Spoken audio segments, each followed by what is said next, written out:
Hi my dear friends, welcome back to our YouTube channel. This is your ADC Maths. Property. This is a very interesting property. The Fourier sine transform of x into f of x, product of the function f of x along with the polynomial term x. The answer is minus d by ds of Fourier cosine transform. See that under the input sine transform, the outcome is cosine transform. What about the Fourier cosine transform of x into f of x is equal to d by ds of Fourier sine transform of f of x. So something is interesting, sine becomes cosine, cosine becomes sine. So let us see how this is true. I just go for the derivation, the proof of the property. We already know Fourier sine transform of f of x is fs of s, Fourier cosine transform of f of x is fc of s. We know the concept. So I go with the property, the first one. Fourier sine transform of x into f of x is equal to minus d by ds of fc of s. So for a change, I am going to consider the right hand side. What's right hand side? Minus d by ds. So the proof of 1 for a change, because any time that is we are going to use the left hand side and we get the right hand side. For a change, can I change right hand side first? So proof of 1. What's the proof of 1? The right hand side. What's the right hand side here? Minus d by ds of Fourier cosine transform of f of x. So what's the Fourier cosine transform of f of x? Is a definition. What says that? Square root of 2 by pi integral x is equal to 0 to x is equal to infinity f of x into cos x dx. Is right? This is exact the definition. This is exact the definition. Clear? Yeah, so minus square root of 2 by pi is a constant term. Is clear? Yeah. This is the integration variable. X is equal to 0 to x is equal to infinity. F of x is also right. So when I want to apply this operator into the term, what happened? You see, normally the integration is with respect to the variable x. Understand? But this time we are going to differentiate with respect to s. So here s is the differentiating variable, x is the integrating variable. So we have more than one variable, functions of several variables. So once we have more than one, we introduce the partial differentiation concept, right? So once we are going to apply this into the term, this becomes dou. Why this becomes dou? Because of here x is the integrating variable, s is the differentiating variable. So once we have more than one variable, then this comes under partial differentiation.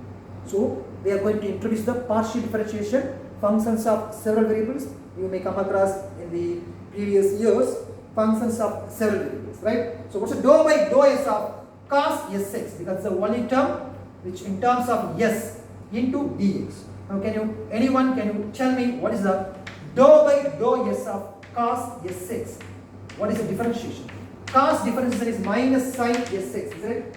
Then here s is the variable. So what about by using the chain rule? Dou by dou s of sx. So what's the dou by dou s of sx? We get s becomes 1, we get x. So minus x into sin sx. So this is by using the chain rule in the differentiation.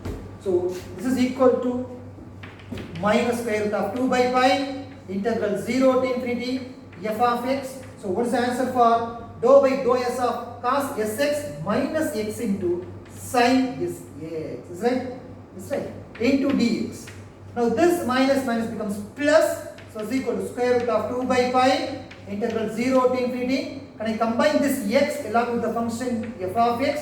So x into f of x into sin x dx. So this is nothing but exactly the definition of Fourier sine transform of x into f of x. So this is the left hand side, hence proved the first property, right?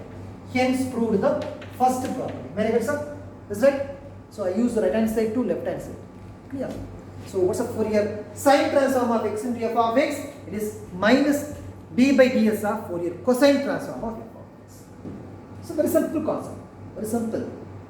In the same way, get the second one. Take the Fourier cosine transform of x into f of x is equal to d by ds of Fourier sine transform of f of x. So the same concept, nothing was new.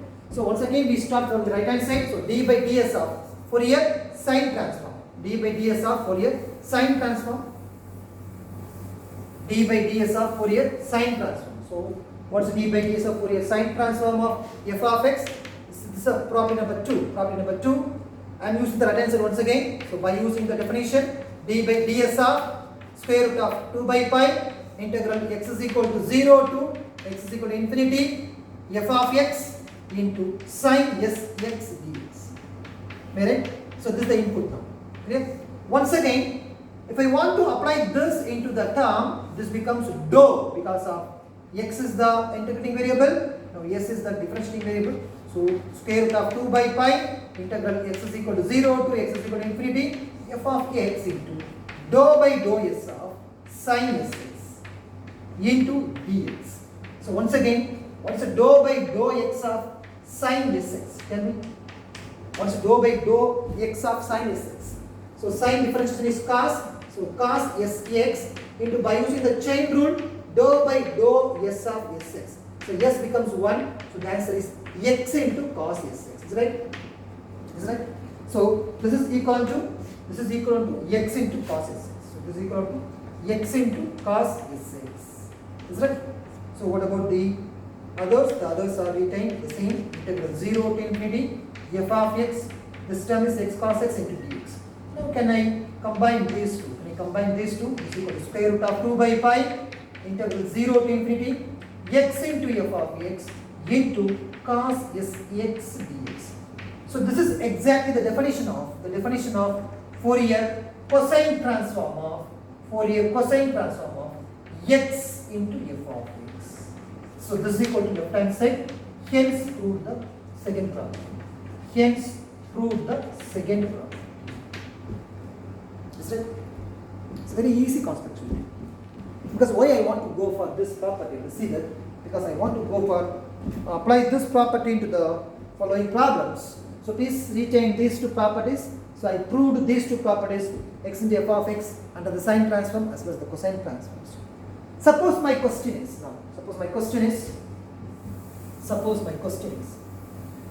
find or obtain the Fourier sine transform of x into e to the power minus ax and Fourier cosine transform of x into e to the power minus ax. Suppose this is my question.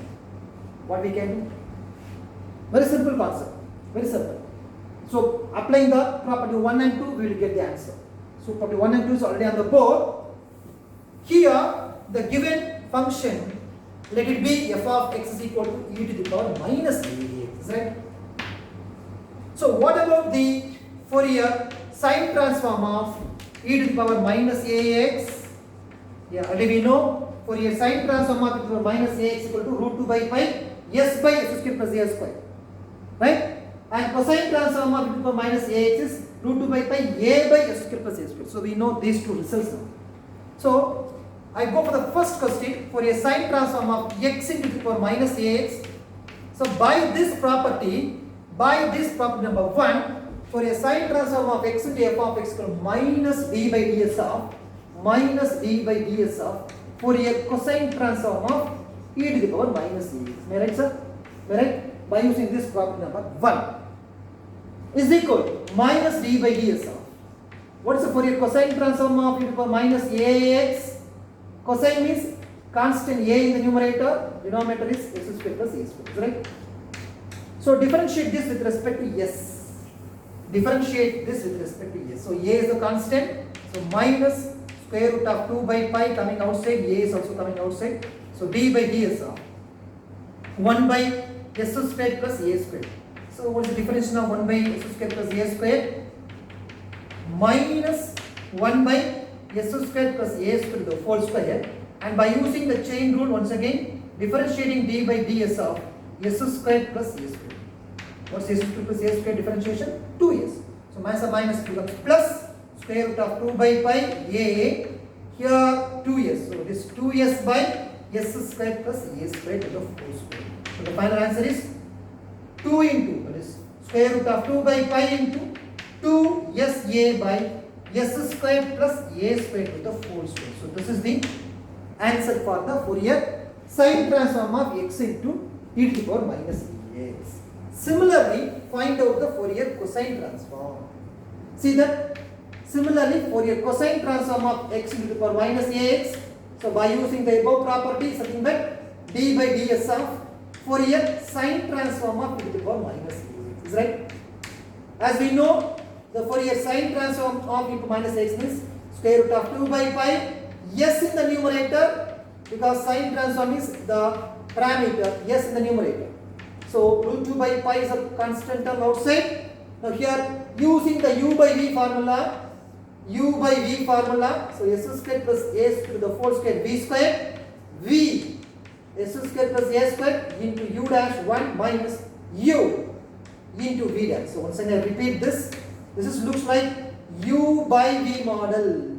So v squared v u dash minus u v dash. So v u dash minus u v dash by v square. Is right? Clear? Now let us simplify this. We get the answer root 2 by pi s square plus a square minus 2s square. So the answer is a square minus s square by s square plus a square to the whole square. So this is the Fourier cosine transform of x into e to the power minus ax. Got it? So very simple concept. Once if we know these two results is well and good. Because once we got these two results, suppose the question in the multiple choice question or something like find the Fourier sine transform of x into e to the power minus 2x. Find the Fourier cosine transform of x into e to the power minus 3x. Tell me what is the answer? Very simple now. So once we know this is the Fourier sine transform of x into e to the power minus ax, isn't it? Here a equal to 2. Can you substitute a equal to 2 in this step? We will get the answer square root of 2 by pi.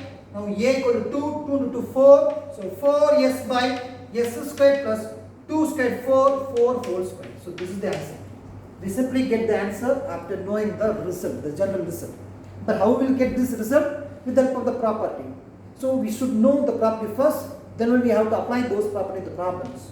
Okay, what about the Fourier cosine transform? Yeah, Fourier cosine transform of x into the power minus ax equal to root 2 by pi a squared minus s squared by s squared plus a to the whole square. So in this problem a equal to 3. So the answer is square root of 2 by pi 3 squared. So 9 minus s squared by s squared plus 3 squared, 9 to the whole square. So we don't want to find anything else. We just apply the corresponding constant value a in the existing result. But once we know this result, we can do it. Otherwise, we have to find out those results separately.